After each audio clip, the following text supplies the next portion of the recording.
Ja pra miq, po vazhdojmë ta shpërdajmë hirin në përpem, sepse vërtet është shumë i domosdoshëm, ki ka shumë minerale të nevojshme për pemën, vërtet ka shumë gjëra të mira.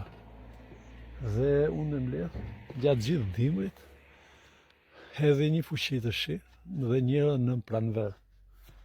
Dhe si që shihni dhe vetë këtu, hedhim edhe ato të vezëve, të pulëves, lëvozhgat nuk i hedhim këtu, sepse edhe ato janë plot kalcium dhe plot vitamina për pemën. Shife, hiri është numër 1, sidomos vreshti e preferon shumë. Por ja, shife, edhe këto, është plot kështu. Kjo është shumë e domosdoshme për pemën, s'ke pse i hedh, sepse mesatarja rreth 500 kokra në vit, po 500 kokra bonca, gjëra të mira, edhe këtu. Edhe ja hedhim pemës, ja. Kjo është ple. Ushim kovat, si që kemi mbush këtu, edhe ja shëm vreshtit, pemëve, kujdo që t'i hedhim, një peme, po t'i hedhim nga këto, 2-3 kova kështu, 1 kilshe, është super.